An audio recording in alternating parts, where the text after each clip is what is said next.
के पामर जीव समझ नहीं पाएंगे, क्योंकि कलिकाल का स्वरूप तो ऐसा होगा। क्या ये मेरी भत्सना करेंगे, मेरी निंदा करेंगे, टीका करेंगे, मेरे ज्ञान को नहीं समझ पाएंगे? डार्विन का भूत इनके भीतर घुसेगा, उत्क्रांति इनके दिमाग में घुसेगी। क्या ये नहीं मानेंगे कि हमारी उत्पत्ति भी ऋषियों से हुई है? लेकिन आई विटनेस कह रहा हूं, मैं अपना प्रात्यक्षिक कह रहा हूं, मैं अपने जीवन की घटना कहे जा रहा हूं। क्या मैं गत जन्म में एक दासी पुत्र था। मेरी मां दासी का काम करती थी, मैं भी उसके पीछे पीछे वही काम करता था। लेकिन जहां ये दासी का काम करती थी वो ब्राह्मण का घर था। एक दिन उनके घर संत पधारे। संत दोपहर में कृष्ण कथा कहते थे और मैं प्रेम से कथा सुनता था। संत जब जब भगवान का प्रसाद भक्षण करते पाते तब तब उनका जूठा मुझे भी देते थे। संतों के उस प्रसाद से मेरी बुद्धि सुधरी, कृष्ण कथा में आनंद आने लगा। और पता है, संक्षेप में कह रहा हूं, कृष्ण का चिंतन करते करते जब मैंने प्राण छोड़ा तो मैं उपबरहन नामक गंधर्व बना, और फिर भी जाति स्मर बन के मैं वही कृष्ण नाम चिंतन करने लगा, और आज देवर्षि नारद बना। मुझे स्वयं नारायण ने ये वीणा प्रदान करी है। स्वयं नारायण ने मुझे कहा है कि तुम गाते रहो। तो व्यासदेव जी महाराज, कृष्ण कथा के कारण और सत्संगत के कारण ही मेरा जीवन सुधरा है। मैं दावे के साथ कहता हूं कि कलिकाल में भी कृष्ण कथा और सत्संगति से इनका उद्धार होगा। इसलिए आप ऐसी रचना करो कि जिसमें कृष्ण कथा परिपूर्ण भरी पड़ी हो। अधम दासी सुत गत जन्म स्मरण सुसंगति पाए, ते प्रताप में देव ऋषि भ्रमत आनंद समाए, भ्रमत जनंद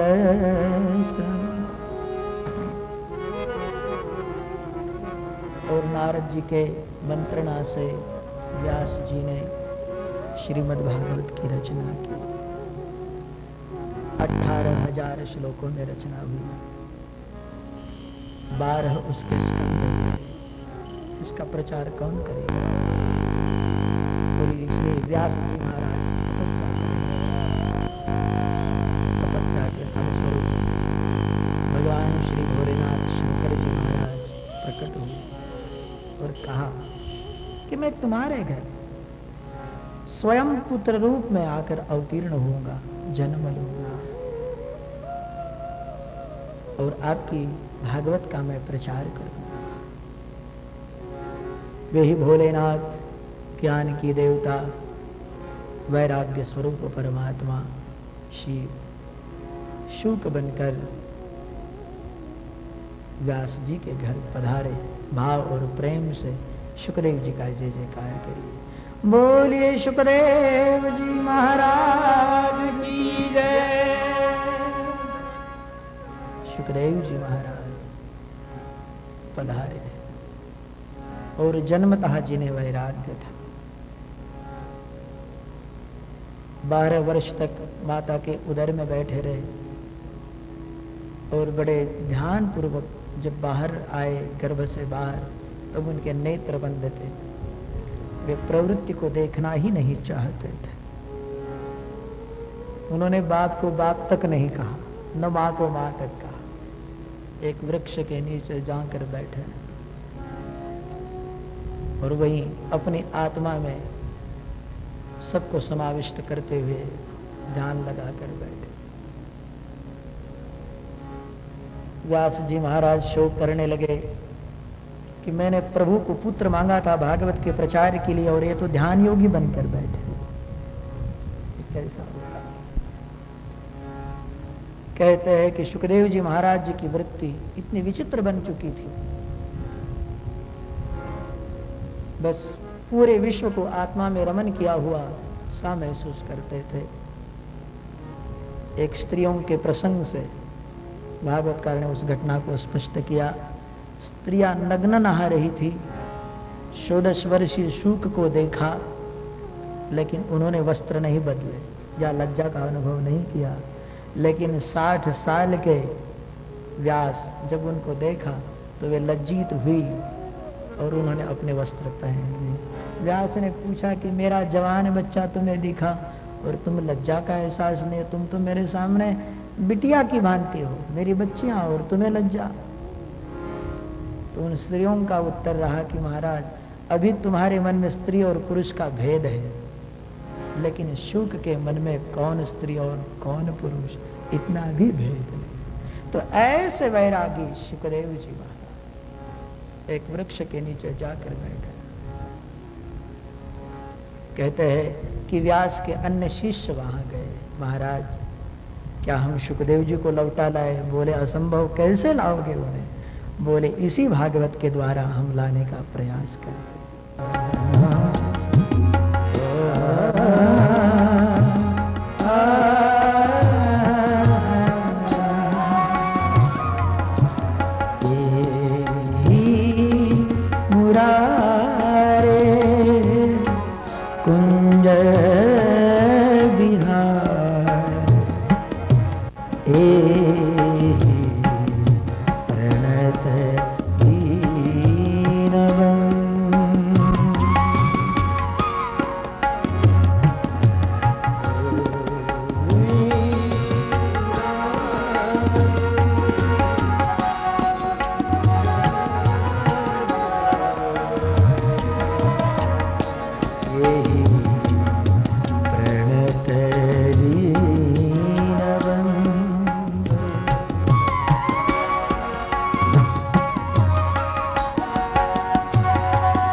जिसको आप भीतर आंख मूंद कर देख रहे हो, जरा आंख तो खोलो, वही नजारा बाहर की। महाराज श्रुति ने कहा है, पूर्णम मदः पूर्णम इदं पूर्णात् पूर्णमुदच्यते पूर्णस्य पूर्णमेवावशिष्यते।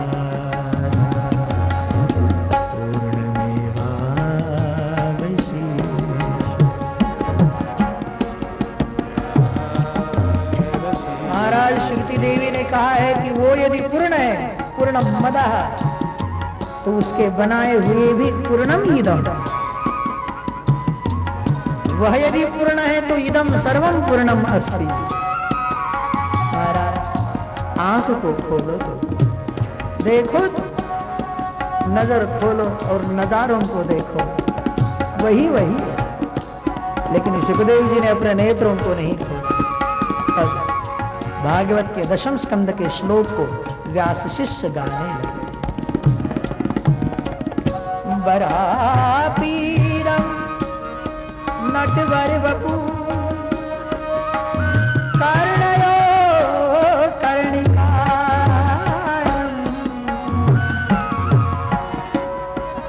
बरापीरम नटवर वपु कर्णयो कर्णिकारं बिभ्रदिवा कनककपीशं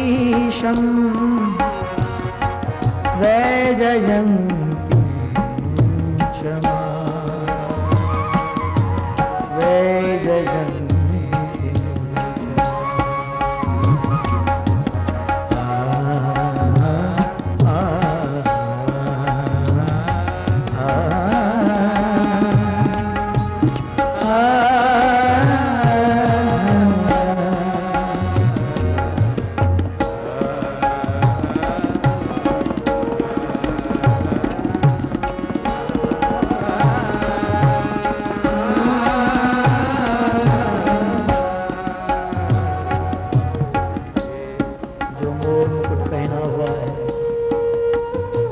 नटकृत वेशधारी है,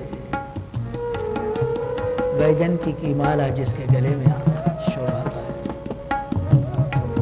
जिसके अधर पे वेणु मानो मधुर रस को बरसा रही हो। रंध्रान वेणुम अदर सुदया पूरयन गोप वृंदे, और गोपों से घिरे हुए बाल कृष्ण। वृंदारण्यम स्वपद रमणम, वृंदावन की भूमि में नंगे पैरों से गायों के पीछे पीछे घूम रहे हैं भटक। प्राविशद गीत कीर्ति, प्राविशद गीत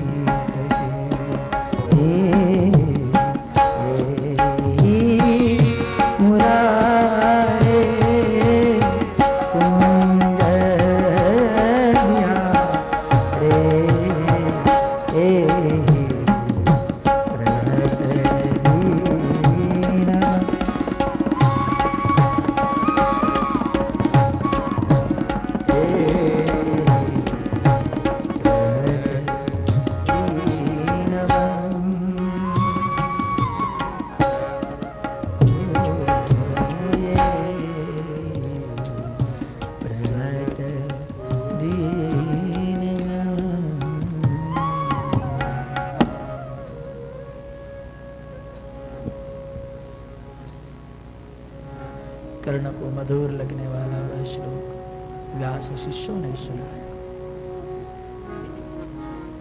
और सुखदेव जी के भीतर आनंद उठने लगा। शुक ने नेत्र खोल दिए, शिष्यों से पूछा, या भाई इतना प्रिय तुमने श्लोक सुनाया, ये कहाँ का है? बोले श्रीमद् भागवत। तो आप सुनाओ ना हमें।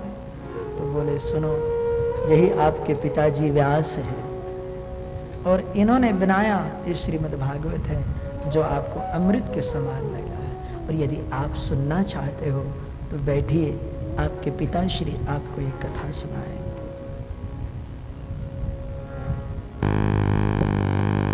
सूत जी महाराज शौनकों को एक कथा दे रहे हैं। ऋषियों, ये श्रीमद् भागवत की कथा बड़ी मधुर है। स्वयं व्यास जी सुना रहे और सुखदेव जी महाराज कथा सुन रहे। सूत जी ने कहा कि आओ, इस कथा में वक्ता और श्रोता दोनों का अधिकार दिया गया। इस कथा का वक्ता कैसे होना चाहिए? तो सबसे पहले विरक्तो, वैष्णव, विप्रो, वेद शास्त्र विशुद्धिकृत, दृष्टांत कुशलो, धीरो, वक्ता कार्यो, तीन स्मृति।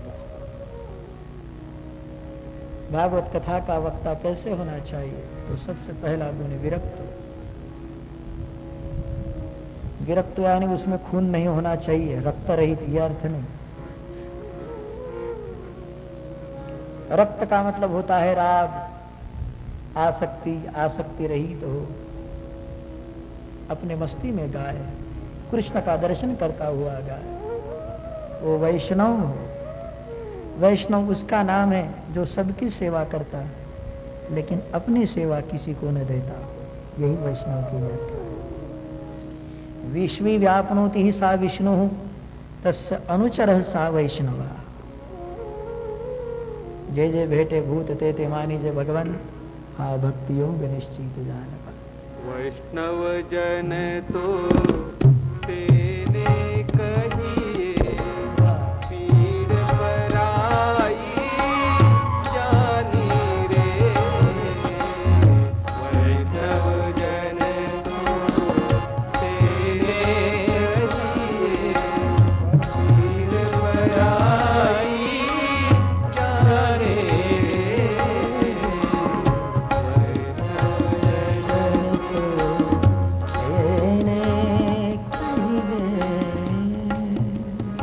वैष्णव उसको कहना चाहिए जो दूसरे की पीड़ा को जाने, पर दुखे उपकार करे, पर मन अभिमान न आने रहे, जो नित्य दूसरों की सेवा करता है।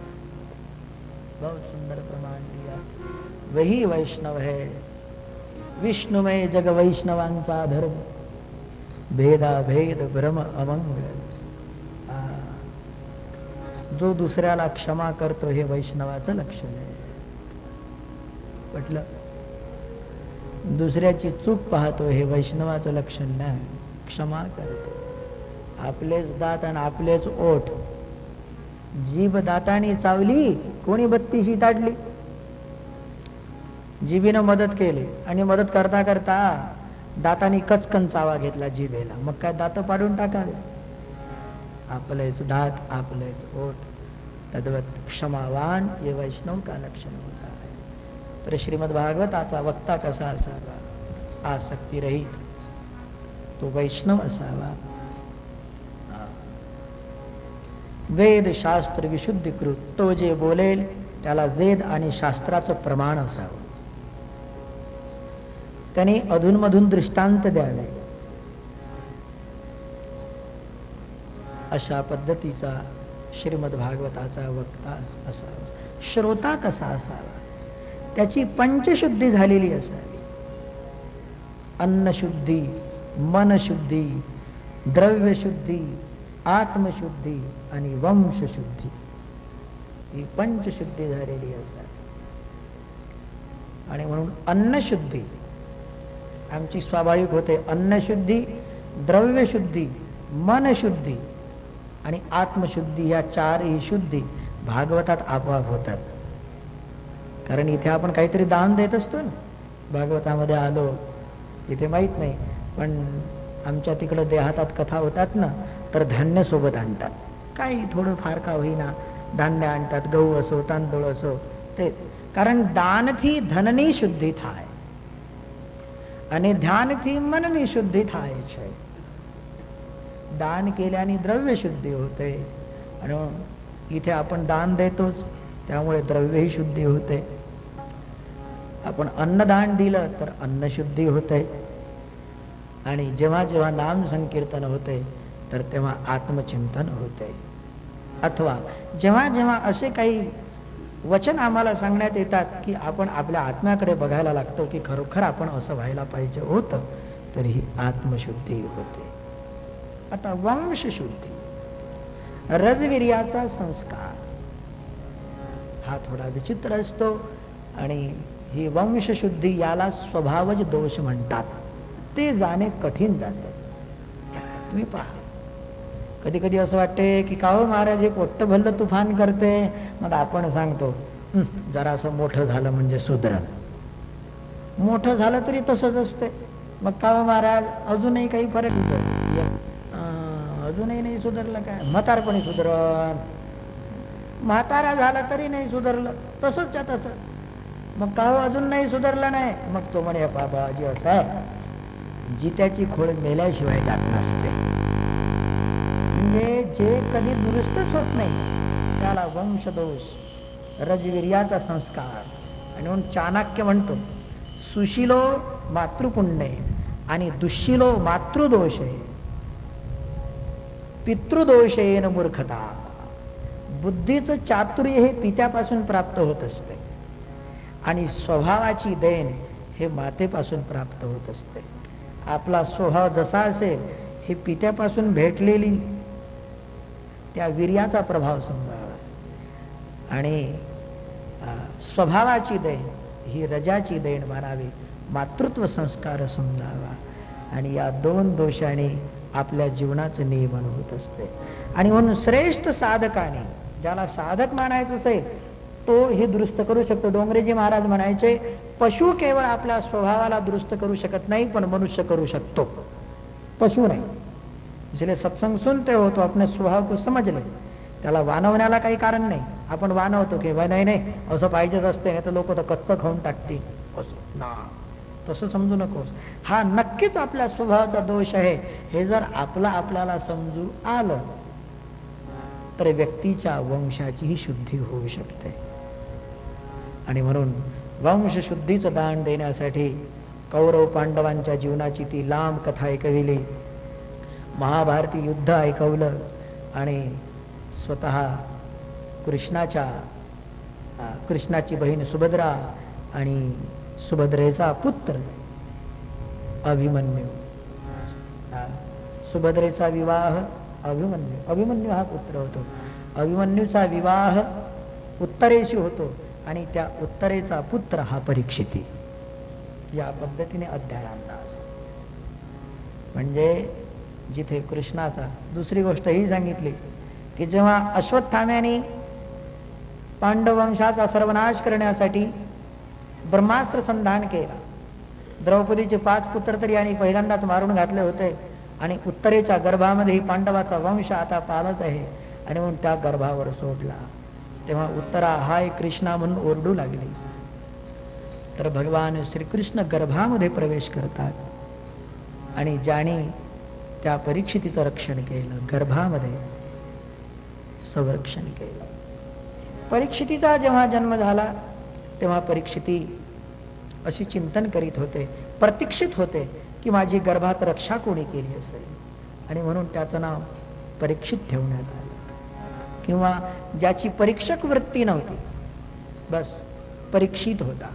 परीक्षक वृत्ती ज्याच्याजवळ नव्हती असा परीक्षिती कुठलंही ज्ञान आपल्या आत घेणे, कुठलीही वृत्ती आपल्यात संग्रहित करणे असा ज्याचा निर्बंध होता. तो ऐसे वंश शुद्ध शाही, ऐसे परीक्षित जी महाराज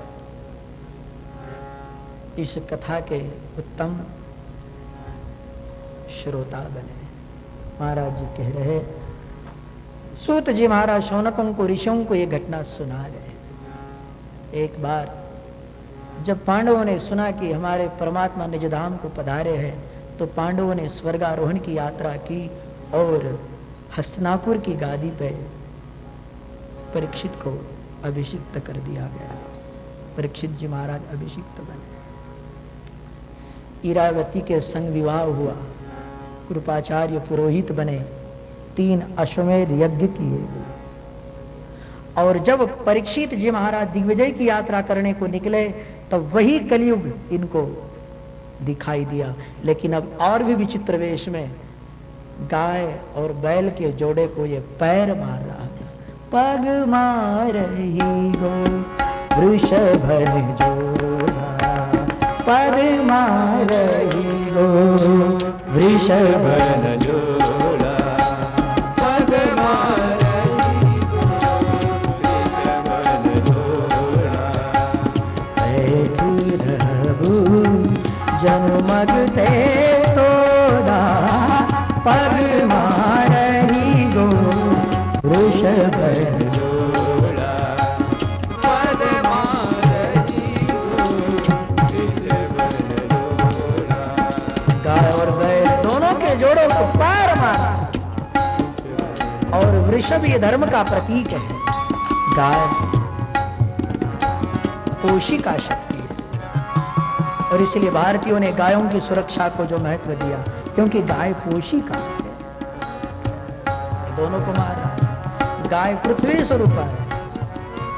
एक कलयुग पैर मारता जा रहा था और इतना ही इसने नहीं किया वरन उस वृषभ के, उस बैल के 3 पैरों को इसने तोड़ दिया.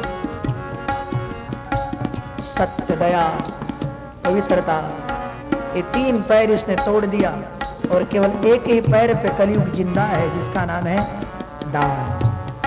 मेरे ही काल में संभव है महाराज मुझे. तो परीक्षित ने 5 जगह उसको रहने के लिए दी और आज भी कलयुग केवल ये 5 स्थान पर रहता है, अन्यत्र नहीं. इसलिए लोग भजन कर सकते, कीर्तन कर सकते, आनंद कर सकते. और ये 5 स्थान कौन है? द्यूतम पानम स्त्रियः सूनः जात रूपम. द्यूत जुआ जहां हो वहां कलयुग बैठा हुआ है. पानम मदिरा पान, मद्यपान जहां हो वहां कलयुग बैठा हुआ है. स्त्रिय, स्त्रियों में तीव्रतर आसक्ति हो तो कलिकाल हमें आकर पकड़ लेगा. सूनः, संडे हो या मंडे, खूब खाओ. डंडे, जरूर डंडे मिलेंगे क्योंकि भ्रूण हत्या हमें छोड़ेगी नहीं. तो जहां हो वहां कलयुग. और जात रूपम, अनीति का धन जहां, सुवर्ण जहां।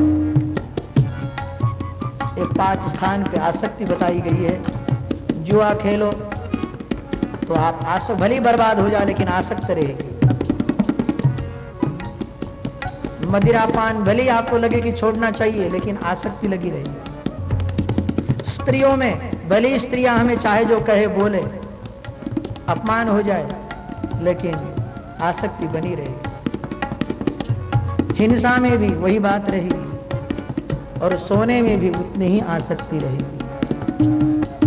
ये 5 जगह कलयुग पंचथानी कलि खल मूला,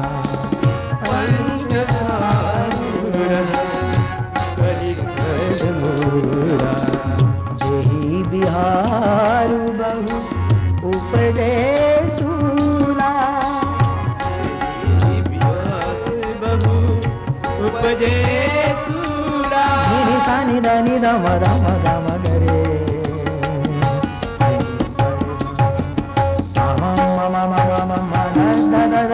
धनी धनी धनी रे नी सारे जानी सारे जानी नी धनी खल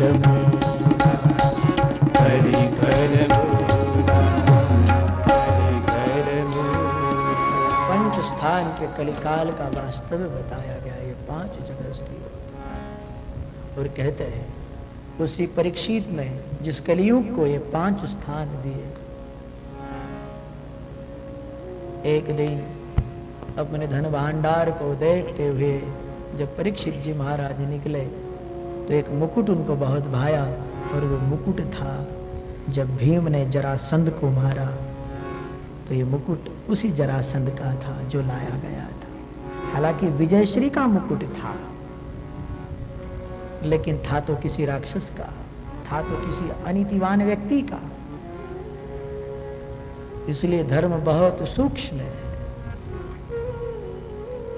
और कहते को हाथ में उठाया, मृग चर्म को कांख में दबाते हुए और परीक्षित जी महाराज गंगा के किनारे निकले और कहते हैं परीक्षित के पीछे पीछे 88,000 संत लोग भी चलने लगे। गंगा के किनारे वटवृक्ष के नीचे एक आसन बनाया और पूरे साधुओं को कहने लगे केवल 7 दिन की अवधि है, क्या आप लोग मेरा उद्धार कराओगे, मुझे हरि का दर्शन कराओगे।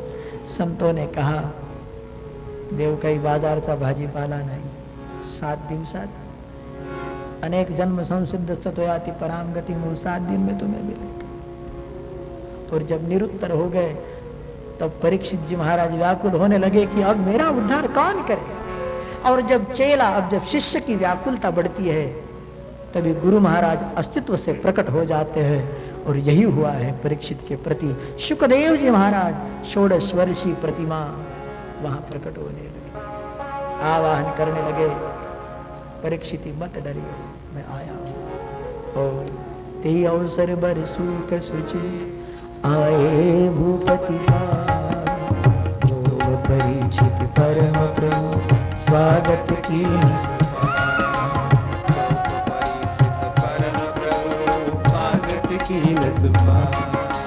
जो परीक्षित परम प्रभु स्वागत की नृपति मन उल्लास सुख सुखी मन निरखिज उदास हूँ मुरलीना संग लखी नित झुरत। और जब परीक्षिति ने शुकदेव जी को देखा तो नृपति मन उल्लास से भर गए। और जब इस संस्कृत भाषा को हम गुरु महाराज जी की कृपा से या अवधी भाषा में करने लगे तब लिखते हुए हमारे मन में संकल्प आया उदास हूँ मुरलीदास संग लखी नित झुरत। वाह, आपकी तो बन गई और आप तो उल्लसित हो गए हो राजन, लेकिन हमारा कैसे। लेकिन उसी समय मुझे भी लगने लगा कि मेरे गुरु महाराज भी शुक से कम नहीं। कृपा कोर विश्वास निज गुरु गरिय मुदित निरखी अब आस मुरलीदास त्रास विगत गुरु पद पर।